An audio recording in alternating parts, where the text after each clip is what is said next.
Hola amigos, muy bienvenidos a una nueva clase de historia. Esta es La Escuela Llegó a Casa y el día de hoy vamos a conocer dos conceptos muy interesantes que son democracia y constitución.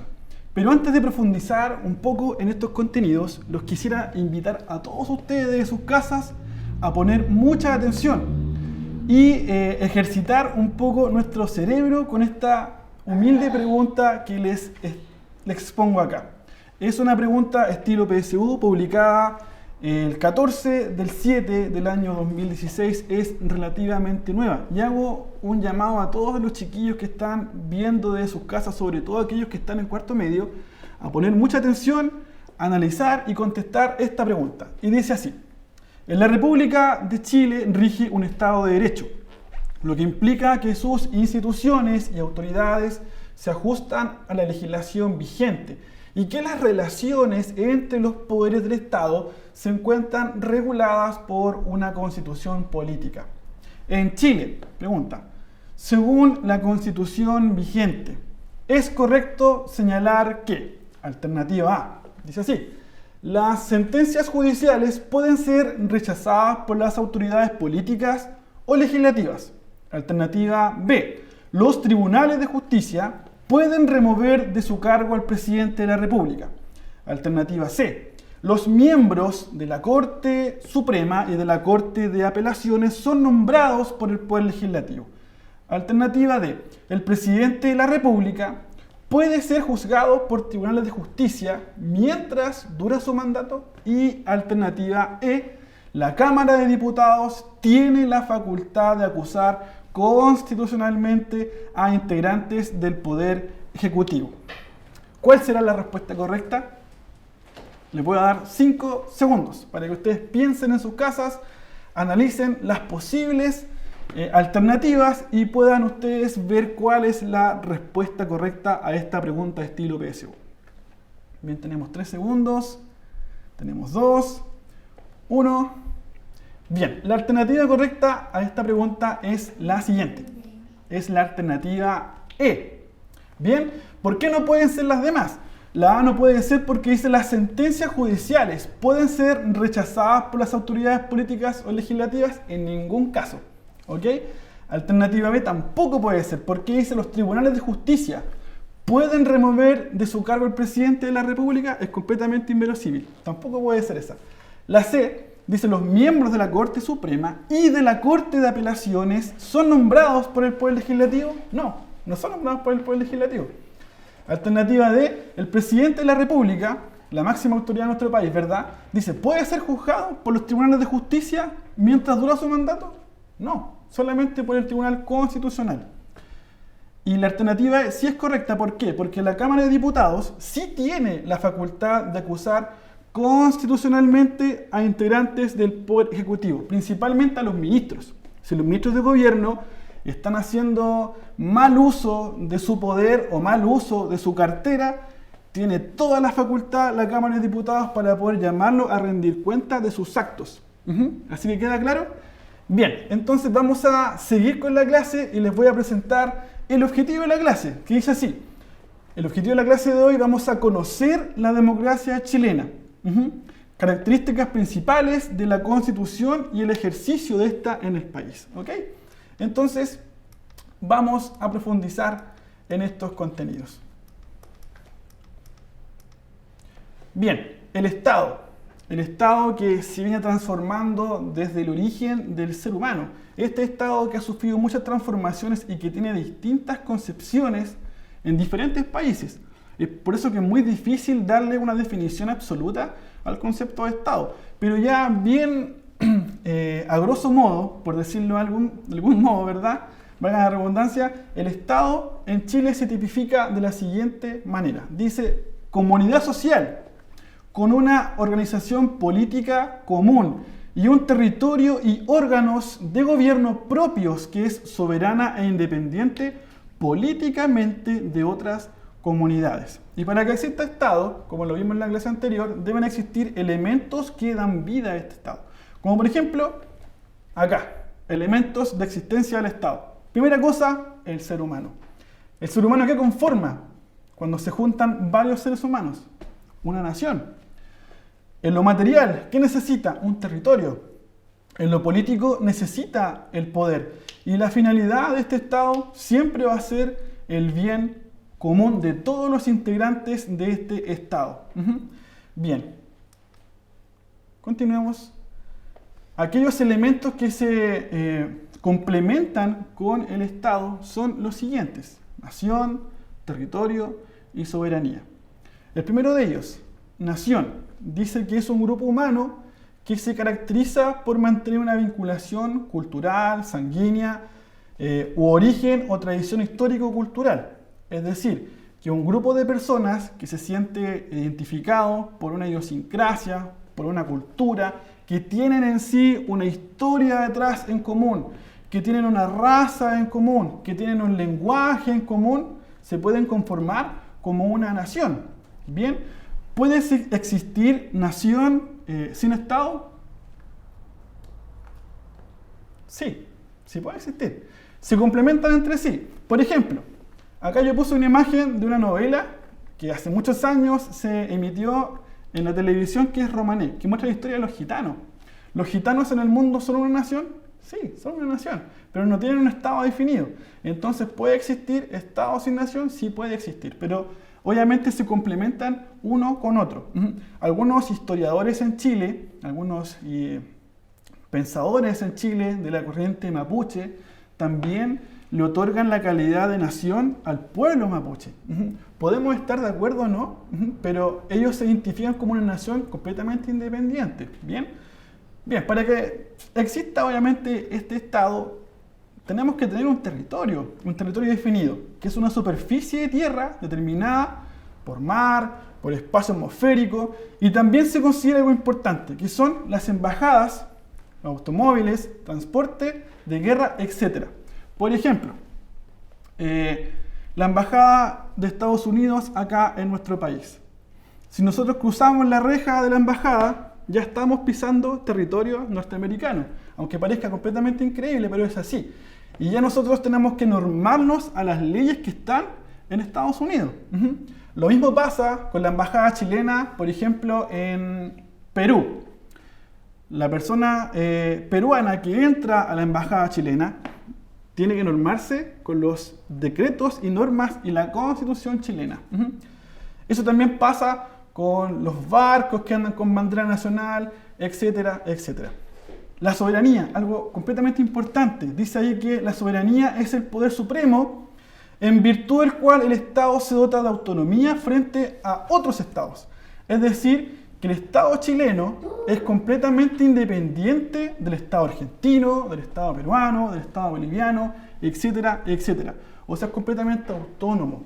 Lo que sucede acá o lo que se pueda trabajar acá en este territorio es completamente independiente de lo que pueda suceder en otro estado. O sea, ningún presidente se puede interponer o, como se dice vulgarmente, inmiscuir o interponer con los dictámenes que acá se emiten o se emanan. Espero que les haya quedado claro. Entonces, los elementos que se complementan con el Estado son tres: nación, territorio y soberanía. Continuemos. Vamos a profundizar ahora en la Constitución de la República de nuestro país. Primero que todo, en la República, y para que sea república debe existir normas. Estas normas o estos principios de esta institucionalidad política en Chile están todos estipulados en un librito que usted puede comprar en un kiosco, que se llama Constitución Política de la República de Chile. ¿Y qué dice ahí? Se plantean las bases de cómo va a estar regulado nuestro territorio. ¿En qué sentido? En todos los sentidos. Primera cosa, se plantean los principios y valores que rigen esta institucionalidad en los primeros 19 artículos. Y el primero de ellos es este que plantea algo sumamente importante, que es la dignidad de la persona humana, la libertad de la persona humana, la igualdad de la persona humana, algo acá trascendental, que es la familia como núcleo fundamental de esta sociedad. Otra cosa más, el respeto por los grupos intermedios, ya sea las ONG, los sindicatos, las minorías sexuales, etc. Y algo sumamente importante que acá no está, pero que sí lo hemos tocado anteriormente, que es la finalidad del Estado. Y la finalidad del Estado es promover para que todas las personas individuales puedan ser exitosas, puedan estar bien, puedan alcanzar su felicidad acá dentro del Estado. O sea, promueve el bien común. Bien. También esta Constitución Política de la República de Chile define algo que también es importante. O sea, todo es importante, pero esto que está acá, que es el carácter del Estado, le da suma importancia a cómo se van regulando los procesos o cómo se va administrando el país. Miren, dice que el Estado Nacional es un Estado unitario. ¿Qué quiere decir que sea un Estado unitario? Quiere decir que las leyes, o los dictámenes, o las normas que acá en Chile se crean o se estipulan, son todas esas leyes la misma para todo el territorio nacional. Es decir, que desde el norte hasta el extremo sur, la ley es la misma. Se plantea también que este Estado ya va a ser un Estado descentralizado y un Estado desconcentrado. Primera cosa, descentralizado solo administrativamente, no políticamente. ¿Por qué no políticamente? Porque si fuera un Estado descentralizado políticamente, seríamos un Estado federal, ¿ya? Un Estado federal es aquel Estado donde existen regiones, provincias o estados, y cada uno de ellos es independiente políticamente entre sí. Es decir, si fuéramos un Estado federal, para poder ejemplificarlo de mejor forma, nosotros la región de la Araucanía seríamos un Estado independiente de la región del Biobío. Es decir, que las leyes que se puedan crear en la región del Biobío no van a ser las mismas que se puedan crear acá. Así funciona un Estado federal. Y un ejemplo claro de ello son varios países acá en América, como por ejemplo Argentina, tenemos el caso de México y el caso más conocido es el caso de Estados Unidos. Bien, acá en Chile, como les decía, es un Estado unitario, pero descentralizado administrativamente. Y explico eso. Es decir, que tiene un poder central, claro que sí, pero se va desarticulando ese poder central para poder gobernar y para poder administrar cada región del país. Por ejemplo, el país se divide en regiones, ¿verdad? El país se subdivide en provincias y el país se subdivide en comunas, ¿ya? Y cada uno de ellos tiene una persona que los administra. Es decir, en el gobierno regional administra el intendente regional. En la provincia administra el gobernador provincial. Y en la comuna, que es más pequeña, lo administra el alcalde. Así se descentraliza el poder acá en Chile solo, como les decía, administrativamente, no políticamente, para que quede claro, ¿ya? Y además este carácter del Estado, como bien dijimos, es unitario y también es desconcentrado. Es decir, que el Estado chileno entrega cierta autonomía a diferentes estamentos que articulan el Estado. Cierta autonomía. Por ejemplo, si acá en la provincia de Malleco, el gobernador provincial quisiera, no sé, que se vacunaran a los adultos mayores o a los chiquititos, no sé, menores de 3 o 4 años, eso él no tiene no tiene por qué pedir una autorización al presidente de la República, sino que él lo hace acá, porque es en beneficio de una población tipificada, específica de este lugar, que va en beneficio de las personas que viven acá, ¿ya? O sea, ese tipo de decisiones él no tiene que consultarlas allá, pero sí son vigiladas y fiscalizadas por la Contraloría General de la República, para que quede claro, ¿ya? Bien, continuamos entonces. Esta Constitución de la República de Chile también entrega las bases para poder nosotros ver qué es lo que se va a entender por este concepto, que es nacionalidad, ciudadanía y cuáles son los deberes del ciudadano. Así que los quiero invitar que podamos analizar un poquitito esta partecita en la siguiente diapositiva. Primero, ¿qué se va a entender por nacionalidad? se entiende por nacionalidad un vínculo jurídico, o sea, un vínculo legal, que une a una persona individual con un estado determinado, ¿ya? Es decir, una persona individual que tiene un vínculo legal con un estado determinado, ¿ya? Bien, vamos a ver cuáles son las fuentes de esta nacionalidad. Primero que todo, nacer acá en el territorio nacional, o sea, haber nacido en Chile, ¿ya? Segundo, ¿cómo puedo obtener la nacionalidad chilena? A través de ser hijo de padre o madre chileno. Es decir, que si una persona nace, supongamos, en el Perú y sus padres son chilenos, él posteriormente, si llega a vivir acá, puede pedir esa nacionalidad, ¿ya? Otra cosa más, por carta de nacionalización. Una persona extranjera que ya ha pasado un tiempo determinado acá en este territorio puede optar en extranjería por la nacionalidad chilena. Ese tiempo es un mínimo de 5 años. Y por nacionalización por gracia. El caso más conocido por todos es el caso de Andrés Bello, este intelectual que vino a hacer acá un aporte completamente grandioso e importante. Como premio se le otorga la nacionalidad chilena sin perder la propia. Se le otorga como un premio, como un reconocimiento a su labor, a su trabajo acá en Chile. Bien, ahora vamos a ver cuáles son las causas de la pérdida de la nacionalidad. Bien, por renuncia voluntaria, ¿ya? Es decir, que si yo, por ejemplo, quisiera ser español, debo renunciar a mi nacionalidad chilena, pero sin antes tener ya el trámite hecho allá en España, porque según la Organización de las Naciones Unidas, nadie, absolutamente nadie, no puede tener nacionalidad. Tenemos que ser parte de un territorio, todos.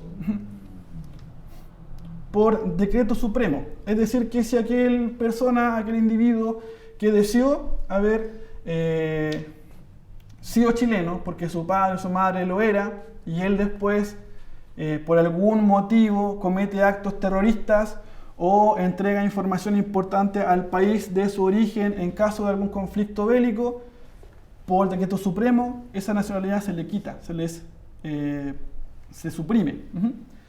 Bien, en el caso de carta por nacionalización, bueno, se cancela la carta, como les comentaba antes. Si una persona desea nacionalizarse en algún otro país, bueno, se cancela la carta de nacionalización de acá y queda con la que tenía. Bien, y por el tema de la nacionalización por gracia, lo mismo. En el caso de que esta persona después cometa algún acto que atente contra la integridad del Estado, tiene toda la facultad, la ley, para poder quitar esa nacionalidad que se otorgó como premio, ¿ya?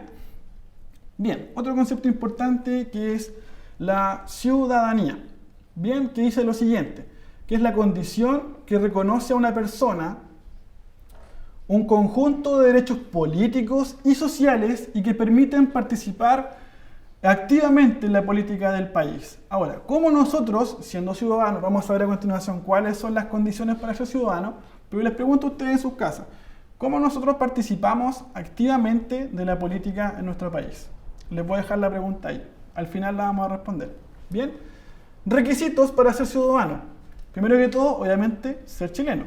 Segundo, ser mayor de edad, es decir, tener más de 18 años. Lo segundo, no haber sido condenado a pena aflictiva, que son 3 años y 1 día. ¿Bien?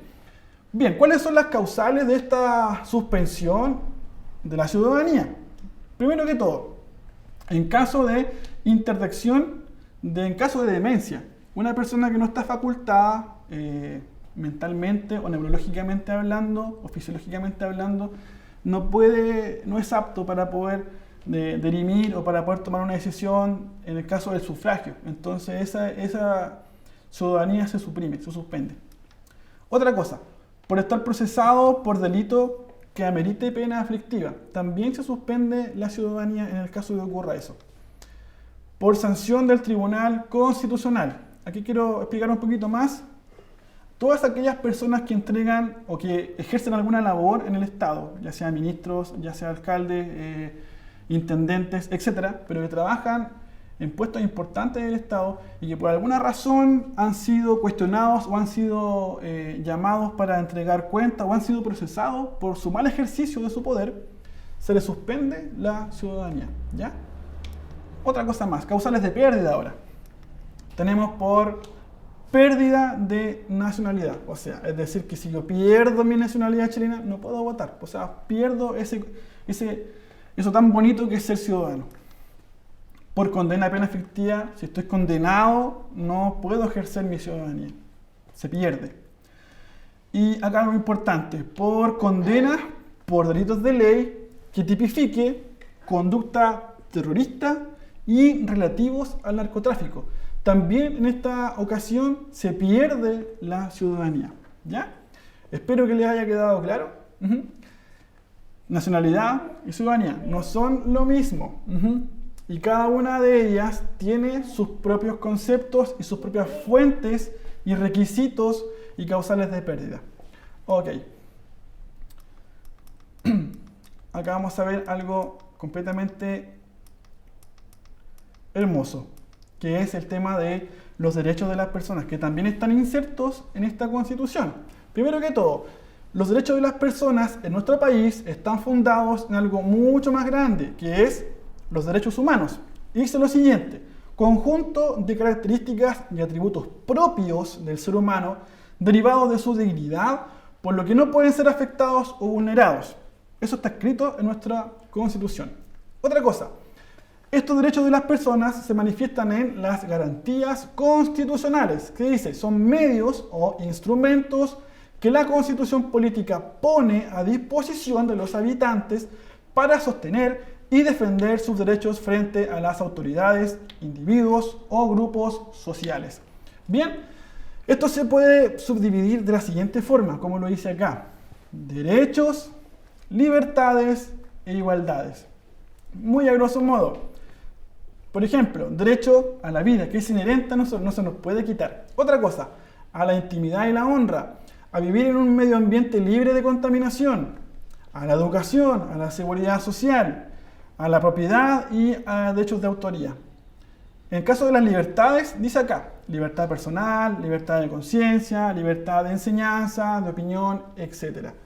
En el caso de las igualdades, dice que nosotros somos iguales ante la ley, ante la justicia, ante los cargos públicos, ante cargas públicas. Bien, entonces nuestra Constitución, para que les quede claro, está fundada o está fundamentada bajo los pilares de los derechos humanos. Es por eso que acá en Chile se comenta mucho este tema, sobre todo con el estallido social. Si ustedes en sus casas vieron las noticias, que había un organismo nacional de derechos humanos que estaba muy preocupado por lo que pasaba con las personas que eran violentadas.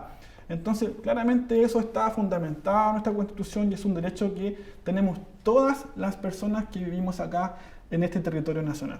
Bien,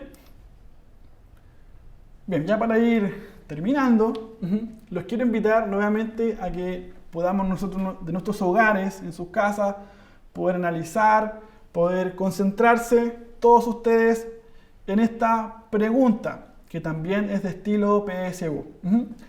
Y dice así, ¿ya? Nuestro país posee un Estado unitario, descentralizado y desconcentrado. Un ejemplo de desconcentración característica del Estado chileno es, alternativa A, la ubicación del Congreso Nacional en Valparaíso. Alternativa B, una vacunación definida por el director de salud zonal de Concepción. Alternativa C, la actividad procesal llevada a cabo por la Corte Suprema. Alternativa D, la apertura de nuevos pozos petroleros decidida por la ENAP en Magallanes. Y la letra E, el conjunto de decisiones tomadas por la Intendencia de Antofagasta. Les voy a dar 5 segundos para que ustedes en sus casas puedan pensar y puedan ver cuál es la alternativa correcta. ¿Ya? Es muy fácil. Solamente tienen que pensar bien y haberse aprendido bien el concepto que allí se tipifica, que es Chile es un Estado unitario que sea descentralizado y también desconcentrado. Y la pregunta es la siguiente, un ejemplo de desconcentración, no descentralización, desconcentración, característica del Estado chileno es... Me dicen por acá la 1. Ya, vamos a ver entonces cuál es la alternativa correcta. Redoble de tambores, por favor. Así que vamos a ver cuál es la alternativa correcta. Es la letra B. Y de antes lo puse como ejemplo. Les dije que si en el caso de la desconcentración, si al gobernador provincial de Mayeco se le ocurre hacer una vacuna, hacer un procedimiento vacunatorio para alguna, alguna persona en riesgo, alguna población en riesgo, lo puede hacer, ¿ya? Sin tener la necesidad de pedir una autorización al presidente de la República. Lo puede hacer porque es un problema local. Pero sí es fiscalizada aquella vacunación por la Contraloría General de la República, para que no ocurran cosas que pueden ser turbias o que pueden tener algún tipo de problema. Así que eso, estimados estudiantes, espero que hayan aprendido algo el día de hoy. Mi nombre es el profesor Francisco Cañolet Contreras, profesor del Liceo Comercial, y nos vemos en una próxima oportunidad. Hasta luego.